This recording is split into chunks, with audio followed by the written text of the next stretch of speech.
الحمدللہ رب العالمین والصلاة والسلام علی محمد الامین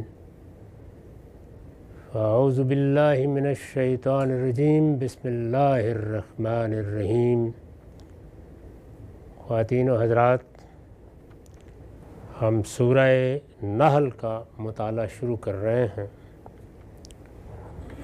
نحل اور بنی اسرائیل دونوں توأم صورتیں ہیں۔ میں نے اپنی تفسیر میں صورتوں کا تعارف اسی رعایت سے لکھا ہے، یعنی نحل اور بنی اسرائیل چونکہ توأم ہے، ایک پیئر کی صورت میں ہے، اس لیے دونوں کا تعارف بھی ایک ہی جگہ لکھا گیا ہے۔ تعارف یہ ہے، یہ دونوں صورتیں اپنے مضمون کے لحاظ سے توأم ہیں، یعنی ایک پیئر ہے، ایک جوڑے کی صورت میں ہیں۔ دونوں کا باہمی تعلق اجمال اور تفصیل کا ہے۔ یہ کس لحاظ سے جوڑا ہے؟ اس لحاظ سے کہ ایک میں جو مضمون یا مضامین بالاجمال بیان کیے گئے ہیں، دوسری سورہ میں ان کی تفصیل کر دی گئی ہے۔ چنانچہ پہلی سورہ میں جو چیزیں اشارات کی صورت میں ہیں، دوسری میں ان کو بالکل واضح کر دیا ہے۔ یہ ان دونوں صورتوں کا باہمی تعلق ہے۔ یہود سے مفصل خطاب، اخلاق کے فضائل و رذائل کی وضاحت اور نبی صلی اللہ علیہ وسلم کو ہجرت کے لیے تیاری کی ہدایت اس کی نمایاں مثالیں ہیں، یعنی تفصیلات کی یا چیزوں کو واضح کر دینے کی نمایاں مثالیں جو بنی اسرائیل میں سامنے آئیں گی۔ وہ کیا ہیں؟ یہاں یہود کی طرف اشارات ہیں، وہاں ان کو باقاعدہ خطاب کیا گیا ہے، وہ اب سامنے آ گئے ہیں۔ اخلاق کے فضائل و رذائل کی یہاں اجمالی توضیح کی گئی ہے، بنیادی اخلاقیات بیان کر دیے گئے ہیں۔ وہاں ایک پوری فہرست سامنے آ جائے گی کہ ان بنیادی اخلاقیات کو اگر ملحوظ رکھیں تو ہماری زندگی میں ان کا ظہور کن فضائل اور کن رذائل میں ہوتا ہے۔ اور نبی صلی اللہ علیہ وسلم کو ہجرت کے لیے تیاری کی ہدایت کی گئی ہے، یعنی ہجرت کا مرحلہ قریب آ گیا ہے۔ اس سورہ میں اس کے اشارات ہوں گے اور وہاں باقاعدہ ہدایت کر دی گئی ہے کہ اب ہجرت کی تیاری کریں، اور اس کی دعا سامنے آ گئی ہے۔ دونوں صورتوں کا موضوع انشار و بشارت ہے۔ یہی اصل میں اس پورے باب کا موضوع ہے، انذار و بشارت، جو پچھلی صورتوں سے چلا آ رہا ہے، اور دونوں میں خطاب اصلاً قریشی سے۔ بنی اسرائیل میں یعنی دوسری سورہ میں یہود سے اگرچہ مفصل خطاب ہوا ہے، لیکن اصل مخاطب کی حیثیت قریشی کو حاصل ہے۔ البتہ یہود سے بھی مفصل خطاب کیا گیا ہے۔ اس کی وجہ یہ ہے کہ قریش کی حمایت اور نبی صلی اللہ علیہ وسلم کی مخالفت کے لیے اب وہ بھی پوری طرح میدان میں آ چکے ہیں۔ تو اس لیے اگرچہ سورہ کی اصل مخاطب کی حیثیت قریش کو حاصل ہے، لیکن ان سے بھی مفصل خطاب سامنے آ گیا ہے۔ ان کے مضمون سے واضح ہے، یعنی دونوں صورتوں کے، نحل بھی اور بنی اسرائیل بھی، ان کے مضمون سے واضح ہے کہ ام القریٰ مکہ میں یہ رسول اللہ صلی اللہ علیہ وسلم کی دعوت کے مرحلہ اتمام حجت میں اس وقت نازل ہوئی ہیں جب ہجرت کا مرحلہ قریب آ گیا۔ یعنی اتمام حجت کا مرحلہ آخری مرحلہ ہوتا ہے۔ اتمام حجت کا مطلب یہ ہے کہ وہ بات کی جا رہی ہے جس کے بعد اب بات ختم ہو جانی ہے، اور یہ بات کب ہوتی ہے؟ یہ اسی وقت ہوتی ہے جب پیغمبر کو پھر اپنی بستی کو چھوڑ دینا ہوتا ہے۔ اس سے قطع نظر کہ وہ وفات کی صورت میں اس بستی کو چھوڑتا ہے یا کسی دوسرے علاقے میں جاتا ہے، رسول اللہ صلی اللہ علیہ وسلم کے لیے بھی صاف معلوم ہوتا ہے کہ ہجرت کا مرحلہ قریب آ گیا ہے۔ یہ ان دونوں صورتوں کا تعارف ہے۔ اس کے بعد اب ہم سورہ نحل کا مطالعہ شروع کرتے ہیں۔ بسم اللہ الرحمن الرحیم۔ اللہ کے نام سے جو سراسر رحمت ہے، جس کی شفقت ابدی ہے۔ عطا امر اللہ فلا تستعجلوا سبحانہ وتعالی عما یشرکون۔ اللہ کا فیصلہ صادر ہو چکا ہے، سو اس کے لیے جلدی نہ مچاؤ۔ یہ مضمون پچھلی صورتوں میں جگہ جگہ زیر بحث آ چکا ہے کہ رسالت مآب صلی اللہ علیہ وسلم جب اپنی دعوت پیش کرتے اور اس کے ساتھ لوگوں کو متنبہ فرماتے تھے کہ میں اللہ کے رسول کی حیثیت سے مبعوث ہوا ہوں، میری بات کسی سائل کی درخواست نہیں ہے، میں آیا ہوں تو میں اللہ کی عدالت بن کر آیا ہوں، میں فیصلہ سنا کے جاؤں گا۔ وہ یہ کہتے تھے کہ پھر وہ فیصلہ لے آئیے، جس عذاب کی وعید سنا رہے ہو وہ عذاب پھر نازل کر دیجئے۔ یہ استعجال تھا، یعنی جلدی مچانا، پھر لے آؤ، پھر دیر کس چیز کی ہے؟ جن چیزوں کا بار بار ذکر کرتے ہو، پچھلے 10 سال سے تو کچھ نہیں ہوا، 15 سال سے تو کچھ نہیں ہوا، پھر وہ لے آؤ۔ یہ جہاز کہیں لنگر انداز ہو گیا ہے تو اب ہم بھی اس کو دیکھ لیں۔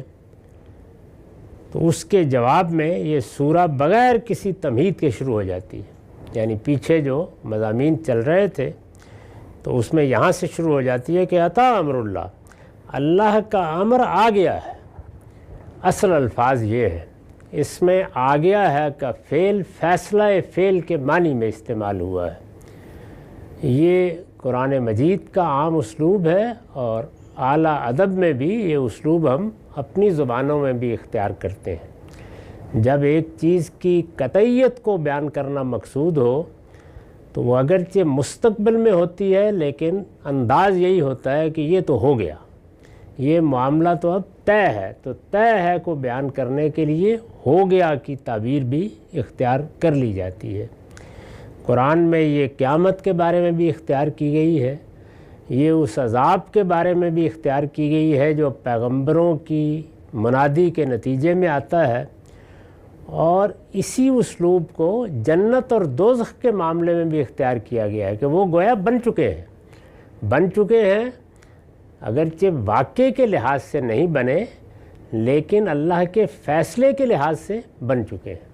تو اس اسلوب کو سمجھ لینا چاہیے۔ اس کی خود ایک بڑی ہی نمایاں مثال ہے عطا امر اللہ، اللہ کا فیصلہ، اللہ کا معاملہ آ گیا، اللہ کا حکم صادر ہو گیا۔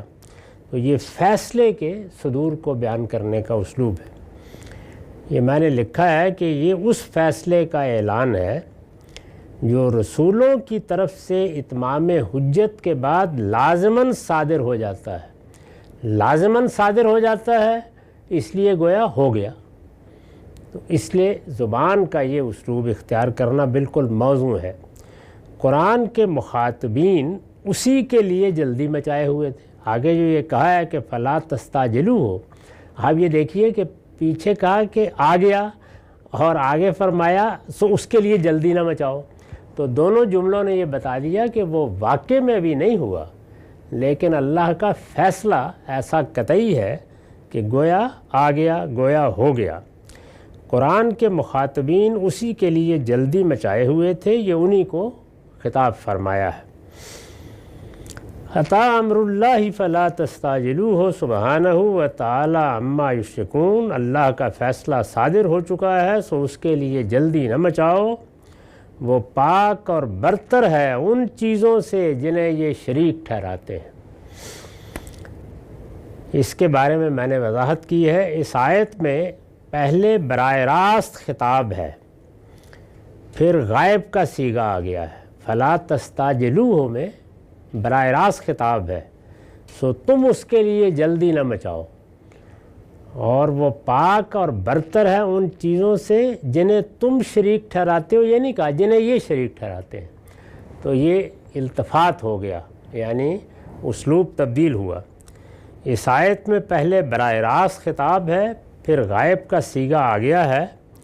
اس کو علم بلاغت کی اصطلاح میں التفات کہتے ہیں۔ یہ التفات کیوں ہوا ہے؟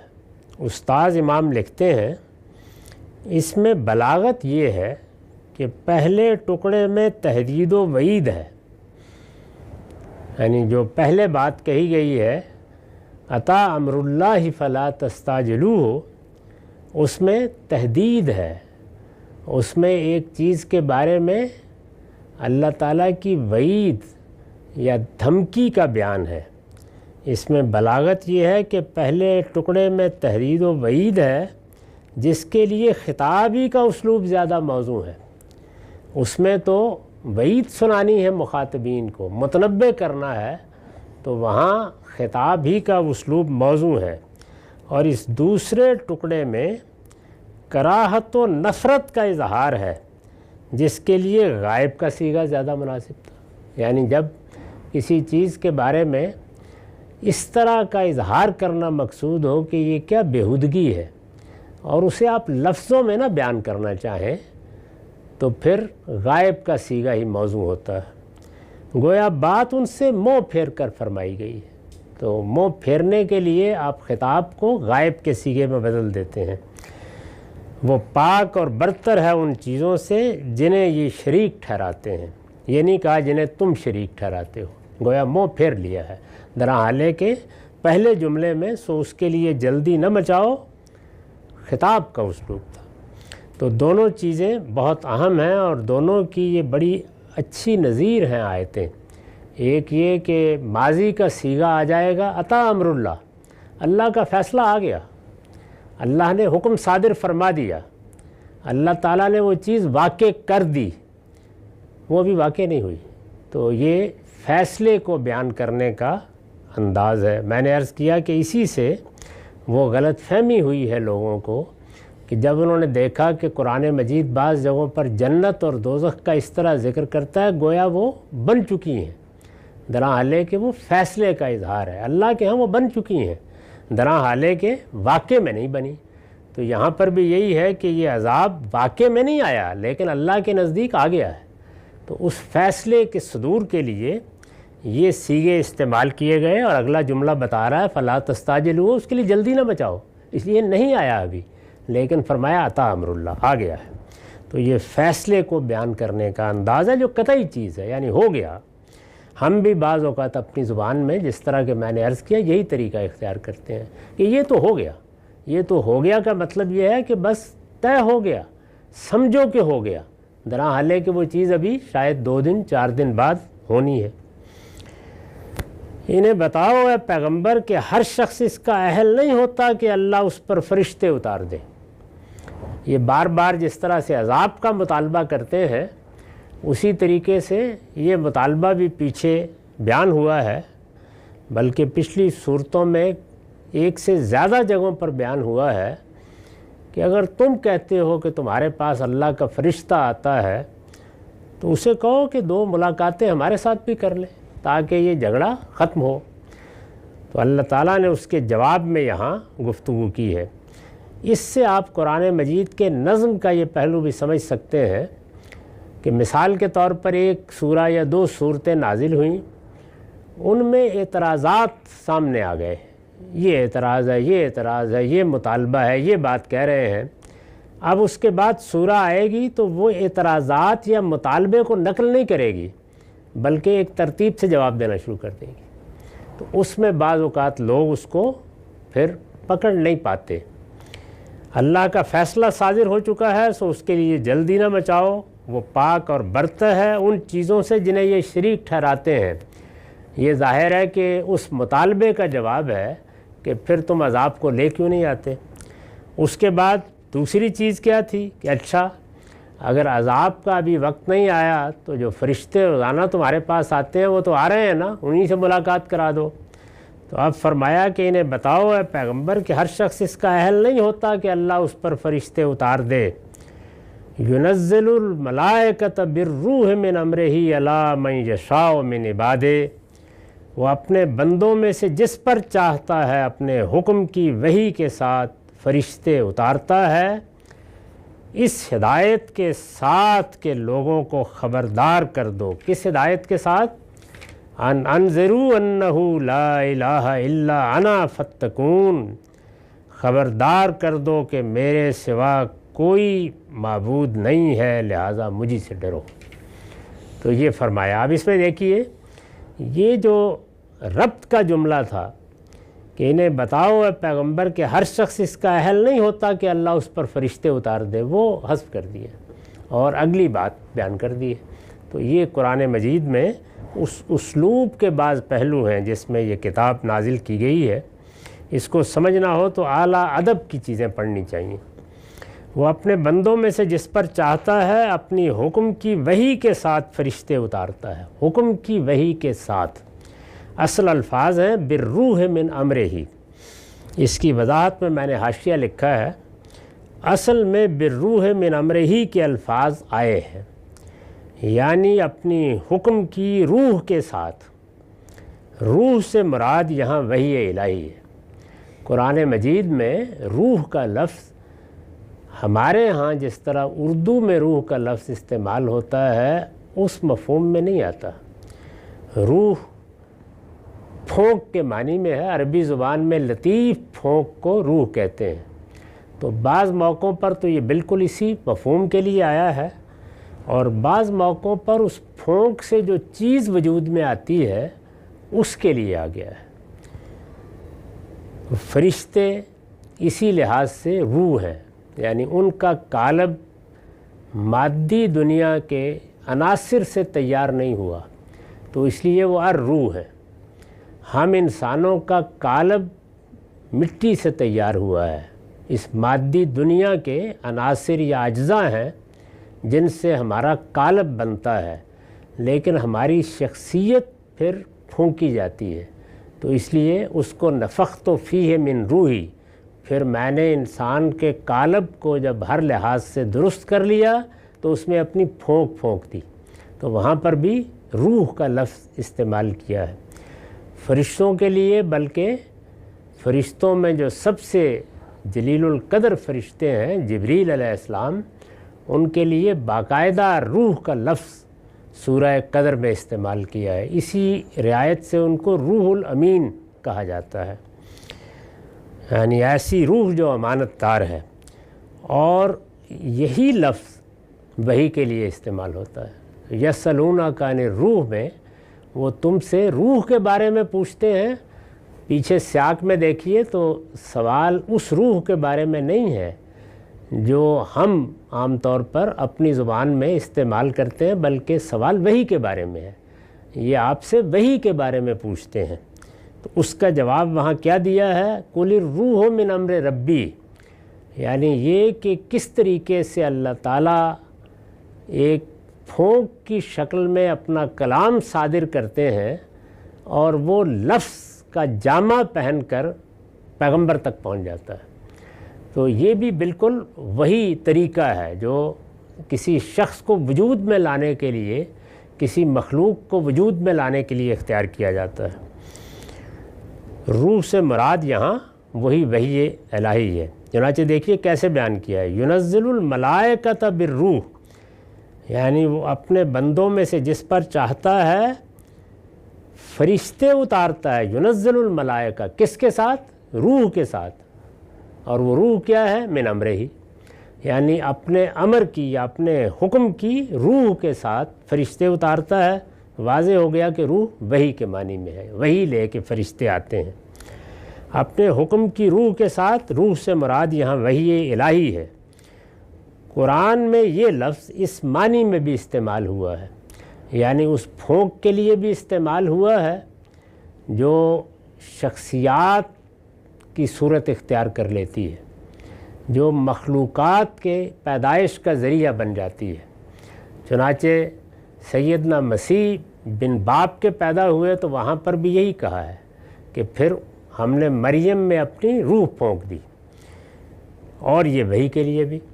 اس کی وجہ یہ ہے، یعنی کیوں یہ طریقہ اختیار کیا گیا، اس کی وجہ یہ ہے کہ جو پھونک یا کلمہ، یعنی دو صورتیں ہیں، ایک یہ کہ قول صادر ہوتا ہے اللہ پروردگار عالم کی طرف سے، اور قول مجسم ہو جاتا ہے، یعنی جیسے میں نے لفظ گلاس بولا یا میں نے لفظ کرسی بولا، تو لفظ بولتے ہی تصور تو منتقل ہو جاتا ہے مخاطب تک، چیز نہیں وجود میں آ جاتی۔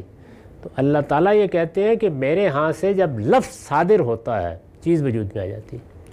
تو یہ گویا وہ بات ہے جس کو بیان کیا ہے کہ جب میں کسی چیز کا ارادہ کر لیتا ہوں کہ اس کو وجود میں آنا چاہیے، تو میرے ہاں سے ایک قول صادر ہوتا ہے، کن ہو جا، پھر وہ ہو جاتی ہے۔ یعنی یہ بھی ہے کہ فوراً ہو جاتی ہے، اور یہ بھی کہ ایک پروسیس شروع ہوتا ہے اور اس کے نتیجے میں وہ ہو جاتی ہے۔ تو اللہ تعالیٰ کے ہاں ایک طریقہ یہ ہے۔ دوسرا یہ ہے کہ ایک پھونک صادر ہوتی ہے اور پھر وہ لفظ کی صورت اختیار کر لیتی ہے، یا اشخاص کی صورت اختیار کر لیتی ہے، مخلوقات کی صورت اختیار کر لیتی ہے۔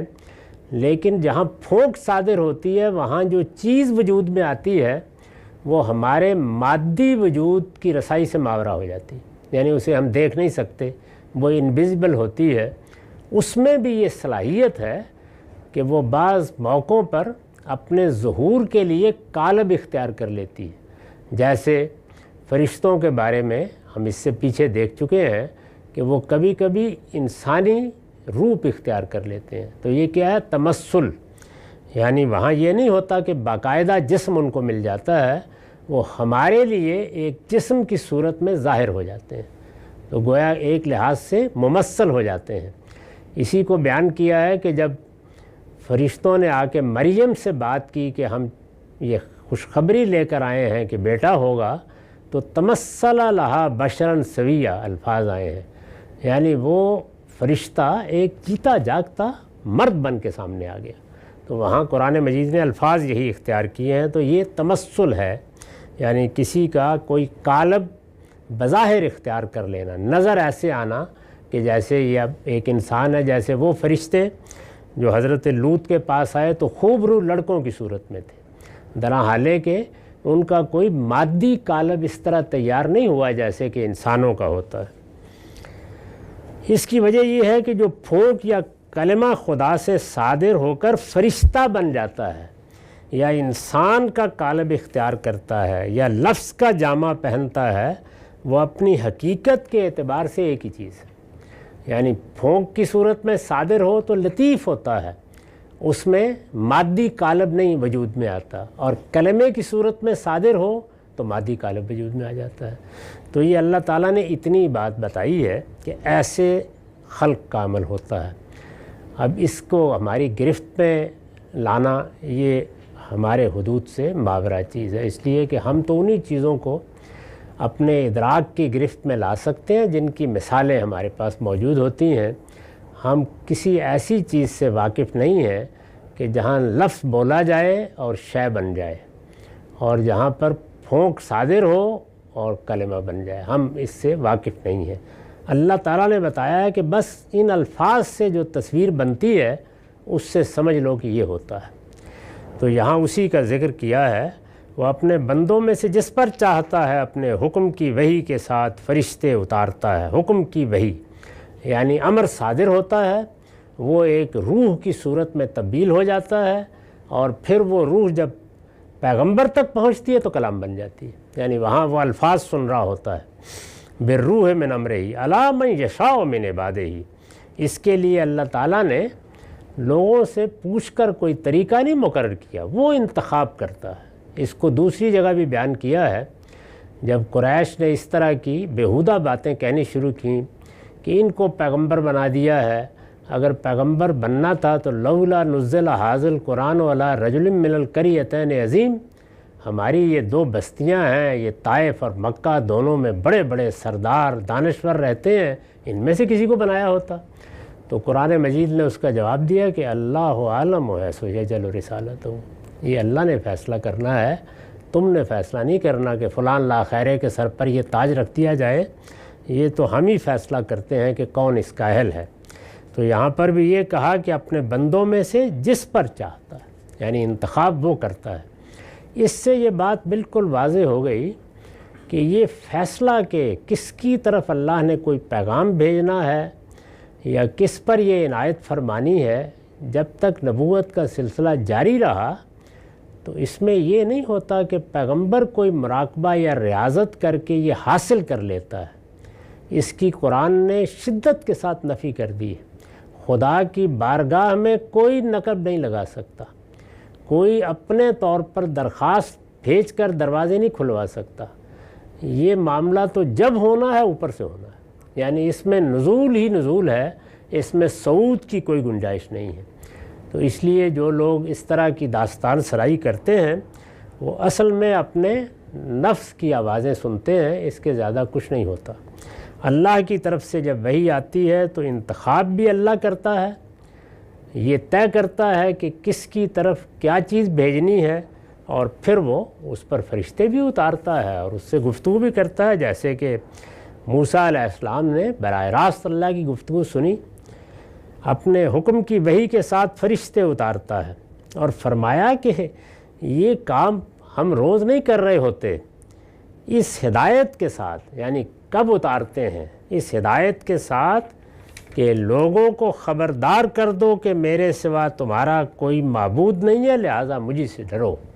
یعنی یہ پیغمبر جب انذار کی ضرورت پیش آتی ہے، خبردار کرنے کی ضرورت پیش آتی ہے، اس وقت اس وحی سے مشرف کیے جاتے ہیں۔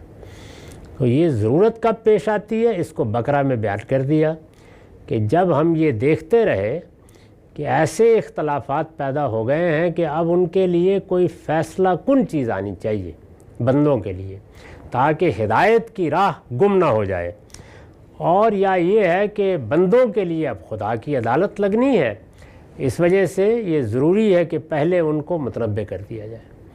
تو یہ وجوہ ہیں جن کی بنیاد پر پیغمبری بھیجی جاتی ہے، یعنی پیغمبری کے بارے میں جو اس طرح کے بعض مقدمات اس زمانے میں لوگوں نے قائم کیے کہ لوگ بگڑ گئے ہیں، ان کی اصلاح کرنی چاہیے، پیغمبر اس لیے نہیں بھیجے جاتے۔ دین بگڑ گیا ہے تو اب پیغمبر آئے گا، ورنہ اصلاح مجھے اپنی کرنی ہے، آپ کو میری کرنی ہے۔ اللہ تعالیٰ ایسے بندے پیدا کرتا رہے گا جو دوسروں کی اصلاح میں ان کی مدد بھی کرتے ہیں، والدین اولاد کی کرتے ہیں، اولاد والدین کی کرتی ہے، معاشرے کو بھی اپنی ذمہ داریاں انجام دینی چاہیے۔ اصلاح کرنا یہ اصل مقصود نہیں ہوتا، دین میں کوئی خرابی پیدا ہو گئی ہے یا اللہ نے سزا کا فیصلہ کر لیا ہے، تب آئے گا پیغمبر۔ تو خبردار کر دو کہ میرے سوا کوئی تمہارا معبود نہیں ہے، لہٰذا مجھی سے ڈرو۔ انسان کو یہ کیوں کہا جاتا ہے فتقون، خبردار رہو؟ اس لیے کہ شرک پیدا ہی خوف سے ہوتا ہے، یعنی اس کی بنیاد ہی یہ ہے، انسان کسی تکلیف، کسی مصیبت کے خوف میں بالعموم یا اپنے اوپر پیدا ہونے والے کسی فطری عمل جیسے زلزلہ، طوفان، تو ایک خوف کی کیفیت محسوس کرتا ہے اور پھر دیوی دیوتا بنانا شروع کر دیتا ہے۔ تو ارشاد فرمایا کہ اگر کوئی ڈرنا ہے تو مجھ سے ڈرو، میں خالق ہوں تمہارا، اس لیے ان چیزوں سے ڈرنے کی ضرورت نہیں، یہ سب میری مخلوقات ہیں۔ یہ بنیادی بات کہنے کے بعد کہ میں پیغمبر کیوں بھیجتا ہوں، فرشتے کب آتے ہیں، کن کی طرف آتے ہیں، وہ کیا پیغام لے کے آتے ہیں، یہ بتا دیا کہ تمہارے دونوں مطالبات بالکل لغو ہیں۔ یعنی یہ بات کہ جس عذاب کی وعید سنائی جا رہی ہے وہ آ جائے پھر مانیں گے، بھائی وہ آ جائے گا تو پھر ماننے نہ ماننے کی گنجائش کہاں رہے گی؟ تو پہلے یہ بتا دیا کہ اس کا فیصلہ تو صادر ہو چکا ہے، اس لیے کہ پیغمبر کھڑا ہے تمہارے درمیان، اور پیغمبر کے آنے کے بعد تو گویا وہ عذاب آ گیا، اس لیے اس کی جلدی نہ بچاؤ، اس کی فکر کرو جو تمہیں کرنی چاہیے۔ اور یہ بات کہ فرشتے فلاں پر اتار دیے جائیں، فلاں پر اتار دیے جائیں، ہمارے ہاں بھی تھوڑی دیر کے لیے بیٹھ کر چلے جائیں، یہ کوئی بچوں کا کھیل نہیں ہے، بلکہ اللہ تعالیٰ فرشتوں کو اس وقت اتارتا ہے جب وہ اتنا بڑا فیصلہ کرتا ہے کہ اب انسانوں کو ان کے اندر سے منتخب کر کے انہی کی طرح کے ایک انسان کے ذریعے سے اپنی ہدایت پہنچانی ہے، خبردار کرنا ہے، متنبع کرنا ہے، یا ان پر کسی سزا اور جزا کا فیصلہ کرنا ہے۔ تو جب یہ ہو جاتا ہے تو پھر اللہ تعالیٰ فرشتے بھی اتارتے ہیں۔